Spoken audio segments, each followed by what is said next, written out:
It is only hubris and overconfidence that could lead you to make that type of boneheaded decision. You're too nerdy. Hey, Kevin, I don't know if you've totally just lost the farm looking for the horse, but fam, it used to be that you made comic book movies for nerds. Behind the cape, Barbenheimer is out here performing, specifically Barbie. Barbie is absolutely destroying anything in its path, but it seems like Oppenheimer is getting, to its credit, it's getting a little bit of performance, but Barbie is killing everything. Yeah, it sounds like, what was the number?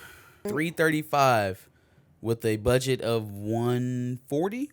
I don't know how a movie like Barbie legs out.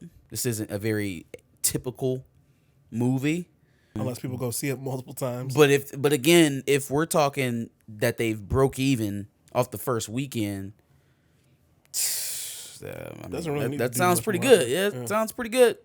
Sounds pretty good. Pretty good. And we already know what type of, external spending a property like Barbie has. I mean, we've been here decades, right? Mattel ain't playing with Barbie. Yeah, I wouldn't be surprised if there wasn't a lot of merch going around for. Oh, absolutely. For Barbie right now. Expect all your daughters to be going back with Margot Robbie Barbie book bags. There's a doll for every single character that was in the movie. Yeah, for sure. I haven't seen it yet. Yeah. Maybe I can catch it on a double feature. Yeah, I mean, I guess obviously there's energy in the house to go see Barbie. I wasn't, too geeked, but whatever. We'll sit down and watch it, I guess. But it's performing very well. Yeah. Performing very well. It's so big that LeBron went in all pink to go see it. So brought his Birkin bag and everything. Quick note. Be very observant of who is not talking about Barbie. Right? There's of course there was a certain crowd that was gearing up for this to be a huge flop and flop this, flop that, and oh my God, disaster, right? And now that we've gotten a number on what they've actually pulled in for this weekend, no Barbie talk. No Barbie talk. Yeah.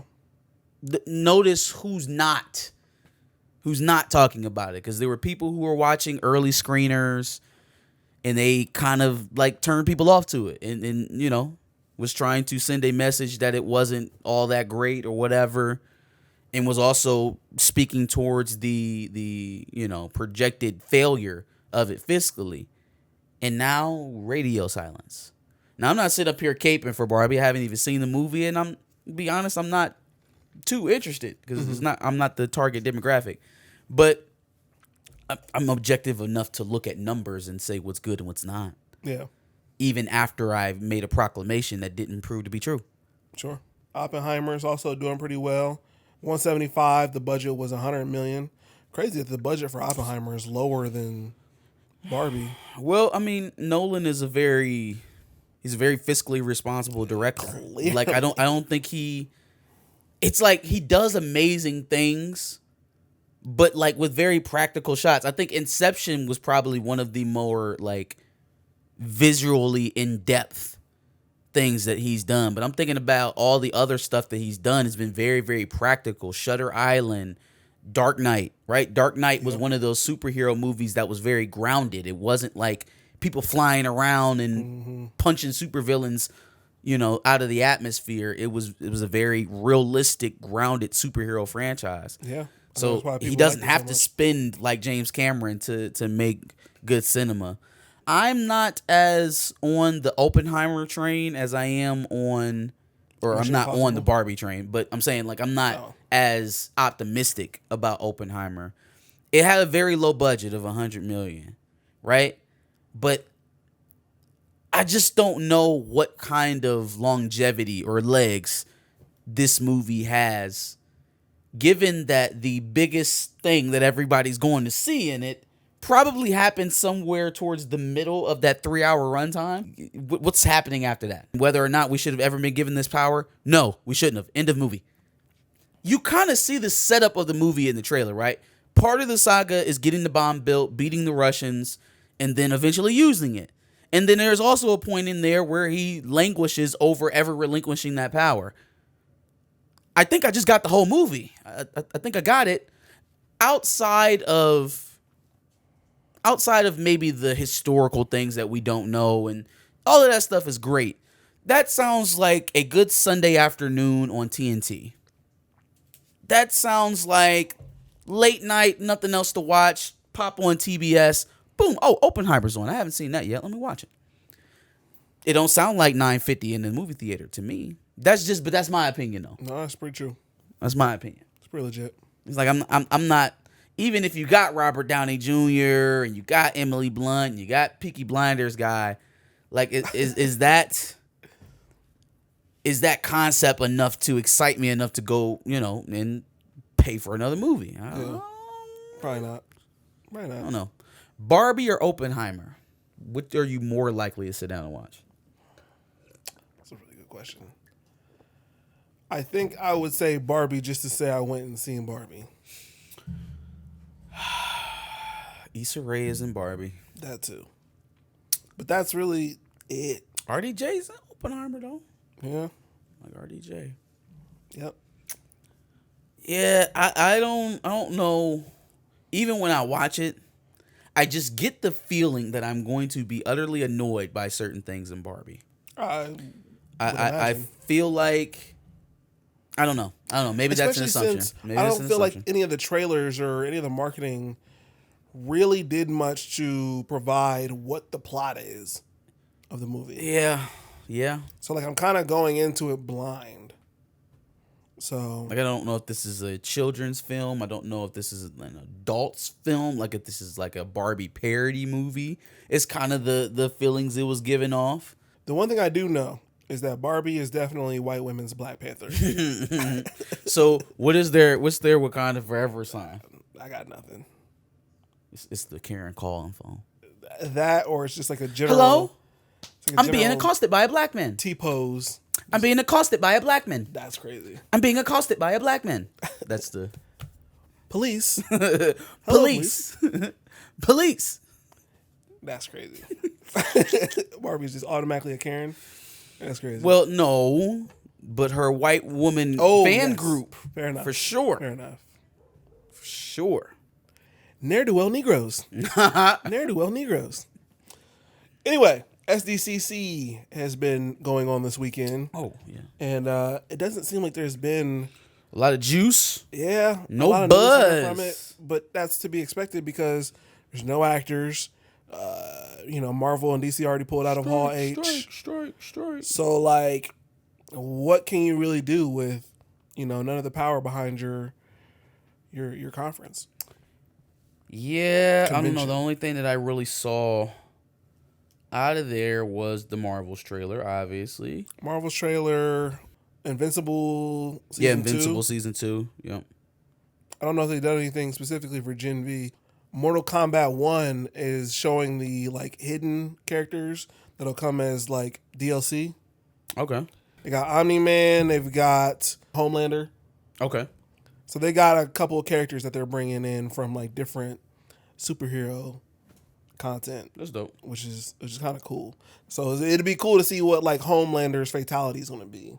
Or, Omni-Man's fatality is going to be, Oh, man. Oh, yeah. This one almost slid by. We did get an update on Spider-Man 2. Did you see Miles? Did you see his upgrade? Let's show you Miles. Miles from Spider-Man 2 specifically? Yeah. Let me show you.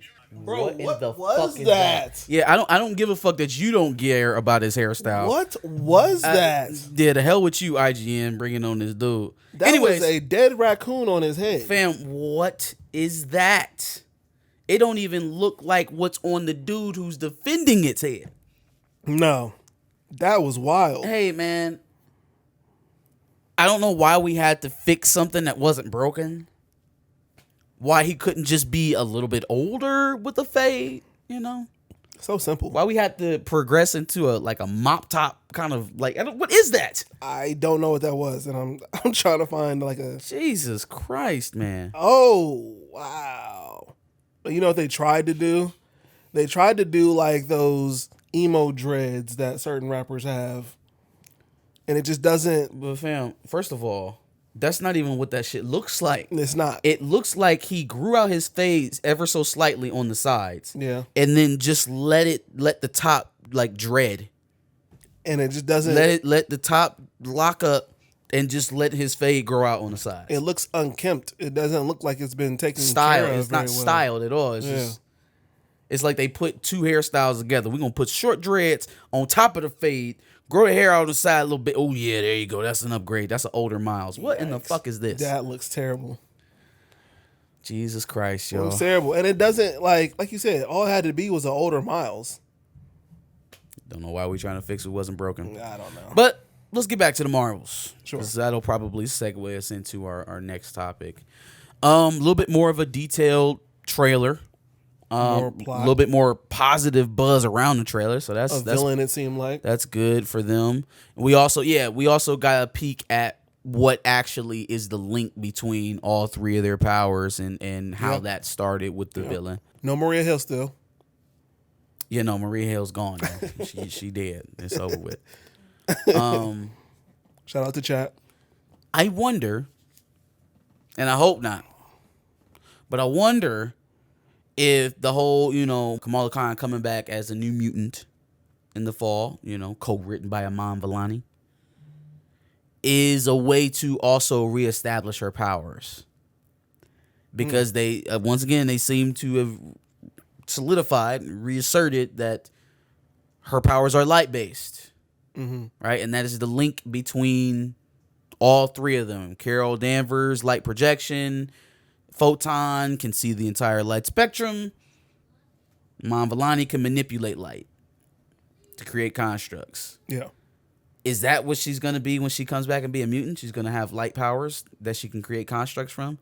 She's no longer going to be able to shapeshift or grow or She's not gonna have stretch. Mr. Fantastic powers. Like, I don't know, man. I hope not. Yeah. Because, I don't think you have to change her power set for her to be a mutant. Agreed. It's already convoluted enough that you're making her not an Inhuman, or she's an Inhuman and a mutant somehow now for some reason or another. But I wouldn't care for that personally. Yeah, it wouldn't be what I was looking for. I've never really been a fan of like changing origins, number one, but then also like changing power sets just feels off. It feels like you've kind of admitted defeat on the character, like you feel like you failed and you're trying to rebrand it. That doesn't speak confidence into the character to me. Yeah. Just a side random note. It seems like we're getting Intergalactic by Beastie Boys and a lot of just different sci-fi trailers. Like, how many times are we going to get Intergalactic? Why that specifically? I feel like you could do better with a different. It went well though. It's a good song. I'm not hating on it. It's just I feel like I've heard it too many times. Sure. Just me personally. Maybe it was a directive from Kevin Feige since he got his nose all up in the project. Yeah, well, Kevin Feige strikes me as a guy who would love Beastie Boys in a trailer. We got to talk about Kevin, y'all. We have got to talk about Kevin seriously. First of all, shout out to Theo Butler. Theo B. Go ahead and check him out. 800. I ain't saying, I'm just saying. He did a video the other day where he covered this article that was talking about Kevin Feige kind of coming down on director Nia Decosta about being too much of a nerd and dialing back her comic book fandom. Hey, listen, fam. Since you are so confident in delivering that edict and making that your way of culminating the MCU, you are going to start being directly responsible for all of this. You probably should have already been, but I'm saying personally, I'm going to hold Kevin Feige's feet to the fire the same way that we've been holding Kathleen Kennedy's feet to the fire for the last several months. It's not fair, right? You're injecting yourself literally into the creative process of these films after you hire the director. And so much so that you're deleting comic book content from a comic book movie. Okay? So again, if that is your edict and that's your way of creating MCU content, then let the failures fall directly at his feet. Don't want to hear about Iger. Iger ain't never made no damn movie. Don't want to hear nothing about Kathleen Kennedy. Wrong studio. Victoria Alonso, gone. Your arch rival, Ike Perlmutter, gone. Nelson Peltz, not on the board. Your road is totally unimpeded. The only person getting in your way is you, because you want to reinvent the wheel. You want to make comic book content that does not pay homage to comic books. It's the stupidest shit I've ever heard. It is only hubris and overconfidence that could lead you to make that type of boneheaded decision. You're too nerdy. Hey, Kevin, I don't know if you've totally just lost the farm looking for the horse. But fam, it used to be that you made comic book movies for nerds. What am I missing here? You're not missing anything. I'm so confused. Kevin is missing everything. How did the MCU Godfather turn into a normie pencil pusher, corporatist? Calling somebody too much of a nerd in the Marvel office is the craziest thing I've ever heard in my life. That's nuts. It's like dropping a red pill podcast episode off in the Disney princess office. Yeah. Yep. Oh my goodness. So yeah. Since again, that's your mantra. You even passed it down to your little buddy Nate, right? Because he out here saying the same shit. Okay, then fine. Then burn with it. And when it all goes down, we will know exactly who to line up. See a bunch of Kevin Feige videos and thumbnails. Yep. Because who else are we going to blame? Surely not the director who had her vision changed. Certainly not the director who had things deleted out of her creative process because somebody else said it was too nerdy. Okay. Show me. Show me. Deadpool, the second most cameos outside of Endgame, which Endgame had like literally everybody in it, so really not sure how you're going to top that, but they're going to try to. Sounds like it also was, there's a few other rumors, leaks that were about the plot of it. So apparently, Magneto might end up being the main villain in the movie, which is awesome. Wow, which is awesome if it turns out to be the case. Because he's going to be in a different universe. Yeah. Effectively. Yeah. Now, what I don't necessarily want to happen is this to turn into a Deadpool featuring the Fox X-Men universe. Like, if you're going to have that many cameos, bring it all together. Bring it all together. Give me you're in the MCU now, so like, use that. Bounce around. Give us the multiverse movie that Multiverse of Madness could have been if they would have just taken off some of the guardrails. If stuff wouldn't have been deleted and changed and made less nerdy. Yeah, I think pretty much everybody from Fox is going to be in this. Yeah, and that's fine. Because, I mean, Lord Jesus, you got to do something with those fucking properties. Right. Shit's just been sitting there doing nothing. Yeah. Like, I hear people talk about it all the time. Oh, they overpaid for Fox. They haven't done anything with it. And the one thing that they did honor that was already in the works at Fox, Avatar, smash! $2 billion. Do something. No, we're set into our plans and our phases, and they may ebb and flow in between the phases, but we have a plan, and the X-Men are going to be here in 5 years. It's been 5 years. The last rumor that we're going to deal with Deadpool, apparently Hugh Jackman may end up in the MCU 616 looking for the mutants. Don't do that. It's a little much. Don't do that. It's a cop-out, man. You've had years to find a new Wolverine. You bought Fox in 2018? 2017. You bought it in 2017. It's been almost 7 years. Yeah. Those Fox contracts were only up for like another, 3-4 years, something like that? Yeah. And you're still bringing back Fox X-Men. So you waited all this time. Right? And I'm not even specifically blaming Deadpool on this because Deadpool was one of the first projects that was greenlit and took off, and because of COVID and then now, writer strike, everything else is in the middle of that movie getting made. Mm-hmm.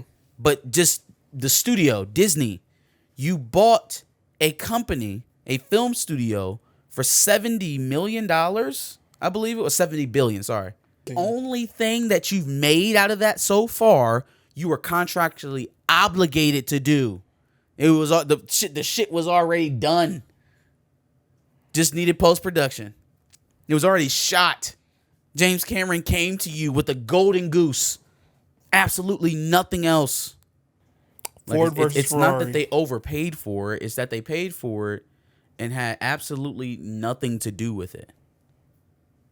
Like, had no plan to enact it. So unless Iger just went rogue and purchased it without anybody else being in consideration, I'll tell you, maybe he was the boss, but I doubt it. I think everybody knew. I think everybody was involved. I think everybody knew what was coming, and we've handled it poorly. Just like most of the studios under Disney's umbrella right now, Pixar, Lucasfilm, Marvel, everything feels mismanaged. They've had a couple of possible candidates for Wolverine that seem like they would be pretty good, like the guy who played Elton John in Rocket Man, Egerton. Taylor Egerton. Yeah, I don't know. Maybe. I mean, if you're looking for a Wolverine at this point. Yeah. Somebody said Daniel Radcliffe some years ago. No. I was like, hey, yo, there isn't enough HGH on the planet to make. But you know what, though? He'd be comic book accurate. He'd be the right height. They give him a little bit of facial hair, beef him up a bit. In CGI, they have to CGI his muscles a little bit. Yeah, I was about to say, man, you got to give him some horse tranquilizer or something. He got to get huge. Tranquilizer? You got to feed him Bill Jack for like 6 months. Yo. Daniel Radcliffe as Wolverine, you got to, man. Give him whatever made Peyton Manning's forehead so big. Give him some of that forehead growth. Leave Daniel Radcliffe in the forest that is live. That is what do you call the not livestock, but game rich, and give him a knife and tell him kill what you eat, and then pick him up in 2 months. Throw Daniel Radcliffe in the Super Scroll machine. In the Super Scroll machine. Give him Groot powers and Cole Obsidian powers. Give him the Super Soldier Serum. Yeah. The real one. And then maybe. Yikes. Daniel Radcliffe looks like the pre-Steve Rogers. Like the pre-Super Soldier Serum Steve Rogers. That's what Daniel Radcliffe looks like in real life. You know who else needs HGH? Disney's revenue. Because otherwise they're going to sell FX, possibly ABC, parts of ESPN. I do not think that giving up on linear is the question. I don't think that's the answer. Excuse me, the question. I don't think that's the answer.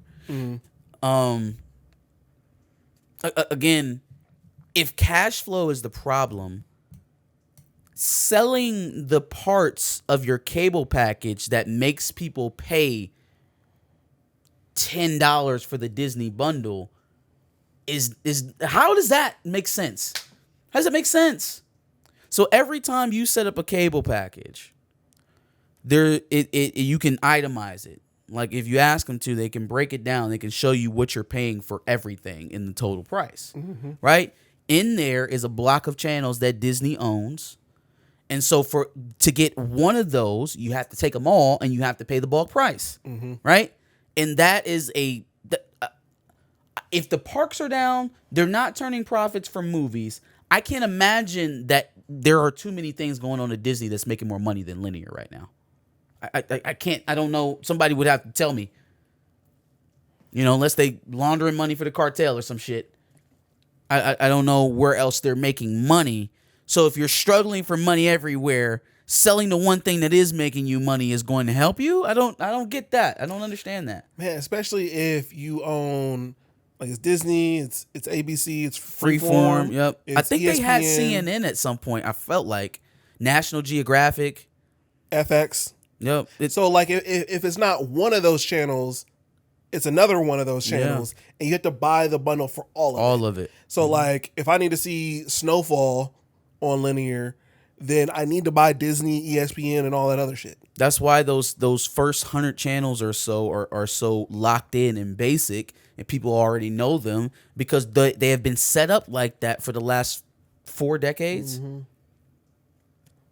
So, I mean, yeah, you can signal that, and you can speculate about that, but if Disney is even entertaining the idea of letting ESPN go, then they're farther along than what anybody thinks right now. Yeah. Because that's a desperation move. That is utter desperation. You don't have too many other sources to recoup what you would lose by giving up college football. Yeah. Second biggest sport in the country. Hands down. And it's finite because it only lasts, well, it's getting longer. The season's getting longer. But typically it only lasted from September to January. Yeah. Now it will be September to February. It'll be a little bit longer. Mm-hmm. But still very finite. When football is not on at ESPN, it is a very slow drag, even when there's basketball playing. Because you can only talk about basketball for so long. And most of the games for basketball are on like TNT. People will watch football from sun up to sundown, and then they will stay up to 2 a.m. watching the highlights. Yeah. No other sport in this country has that. Well, NFL. Mm-hmm. But football has that kind of chokehold on people. Definitely a lull for ESPN during in the football offseason? Absolutely. Why do you think they be talking about golf so much? Golf, baseball here and there. They don't willingly talk about golf. Yeah. It's slow. Golf is the beneficiary of a well-placed season. Yeah. A very well-placed season. When there is nothing, I mean nothing, going on. There is early season baseball. Early season baseball, which no one, even baseball fans, don't care about it. It's really, for baseball season, it's opening day.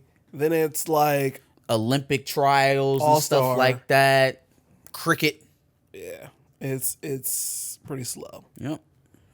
And that sucks for them because ESPN is one of the only ones who actually have like a full linear channel. I mean, you got Bleacher Report, which is up there, but they don't have a channel. Sports Illustrated, sports media wise, linear channel wise, it's really just ESPN.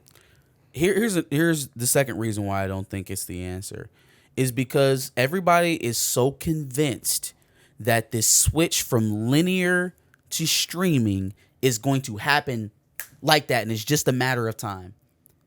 I think Disney Plus, HBO Max, Tubi, Quibi, what are some other middling streaming services? Peacock, Paramount Plus. Tubi's not middling; it's the top of the crop. Anyways, I think that those examples are enough to tell us that it's not just going to be so snap your fingers, oh, we're in the streaming era, as we thought.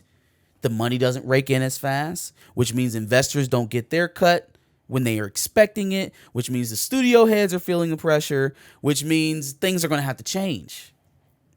They already tried it. The biggest studios in this country, in the world really, tried to force audiences to stay in their houses and watch the best of their content from the boob tube. And it didn't work. And they don't make the money the same way. I really don't understand how nobody saw this coming. How you would be trading the millions of dollars that you're getting from linear contributions, your television channels that people are literally paying daily to.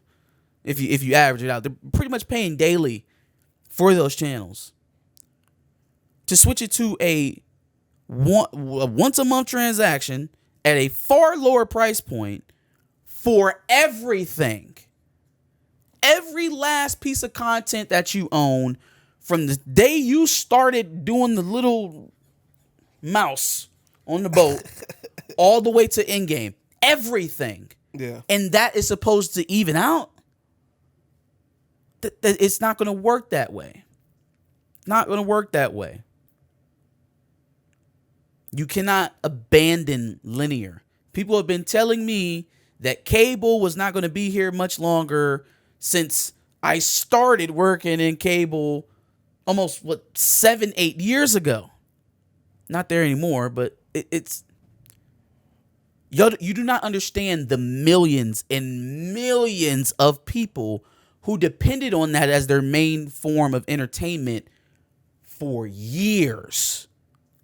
And they're only now just starting to get comfortable with the advances in technology to maybe pull up Netflix every now and again. Yeah. But it happens in stages. Mm-hmm. So yeah, you got children now that are being born into nothing but streaming. And so yeah, gradually over time, it may work itself out to be like that.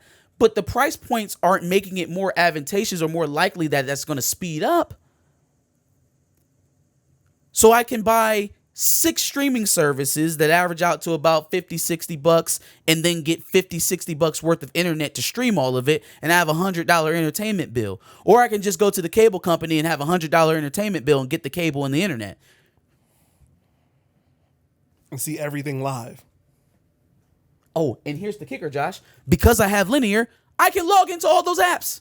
All of them. HBO, Discovery, Max. And oh yeah, I guess that is Max.